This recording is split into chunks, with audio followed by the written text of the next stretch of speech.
সবাই কিন্তু আমার ছাদ বাগানটা দেখে মাশাল্লাহ বলে যাবেন। আমি কিন্তু খুব খুশি।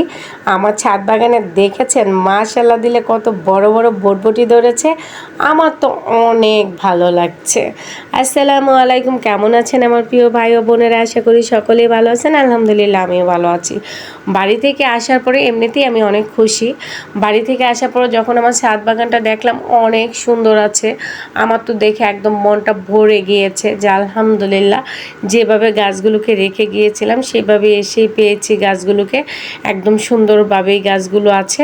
তো এখানে কিন্তু বিভিন্ন গাছে বিভিন্ন ধরনের ফল ধরেছে, যেমন ধরেন বরবটি ধরেছে, ভেন্ডি ধরেছে, তারপরে কিন্তু দুইটা জালি কুমড়াও ধরেছে। খেতে পারি নাই, তাতে কি, ধরেছে তো গাছে, কি বলেন? দেখেন মনটা একটু খারাপ হয়েছে, কারণ এত শখের জালি কুমড়া গাছে জালি কুমড়া ধরে জালি কুমড়াগুলো নষ্ট হয়ে গিয়েছে, সেজন্য মনটা একটু খারাপ লেগেছে। তারপরও কিন্তু কষ্ট নেই, আল্লাহ পাক গাছটাকে তো বাঁচিয়ে রেখেছে। এটা মরে গিয়েছে, তাতে কী হয়েছে, আবার নতুন করে জালি কুমড়া হবে না, কি বলেন? আর আপনাদের সাথে আরেকটু কথা আমি শেয়ার করতে চাই। আমার এখানে কিন্তু একটি পুঁইশাক সিম গাছ ছিল। তো সিম গাছটাকে আমি ফেলে দিয়েছিলাম, কিন্তু তারপর একটু গুঁড়া মনে হয় রয়ে গিয়েছিল।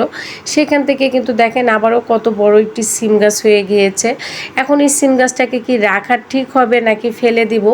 যারা একটু গাছের ব্যাপারে বুঝেন বা জানেন তারা অবশ্যই আমাকে একটু কমেন্টে জানিয়ে যাবেন যে সিম গাছটাকে এখন রাখা ঠিক হবে কিনা। তারপরে দেখেন কি সুন্দর সুন্দর লতি ধরেছে গাছে, সমস্ত গাছগুলো অনেক সুন্দরভাবে ধরেছে। তারপরে যে মিষ্টি কুমড়ো গাছগুলো সেগুলো কিন্তু অনেক সুন্দরভাবে ধরেছে। দেখেন মাশাআল্লাহ দিলে কচু গাছগুলো কত ভালো লাগছে। প্রত্যেকটা গাছ দেখে আমার অনেক ভালো লাগতেছিল। তো আজকে কিন্তু আমি ছাদ বাগান থেকে পুঁইশাক পেড়ে নেব, পুঁইশাক দিয়ে চিংড়ি মাছ দিয়ে রান্না করে খাবো। আমার কিন্তু পুঁইশাক খেতে অনেক ভালো লাগে চিংড়ি মাছ দিয়ে। আপনাদের যাদের যাদের ভালো লাগে অবশ্যই কমেন্টে জানিয়ে যাবেন। তো এই পর্যন্তই ছিল আমার আজকের এই ভিডিওটা। যদি ভালো লেগে থাকে অবশ্যই একটি লাইক করবেন, কমেন্ট করবেন, শেয়ার করবেন প্লিজ।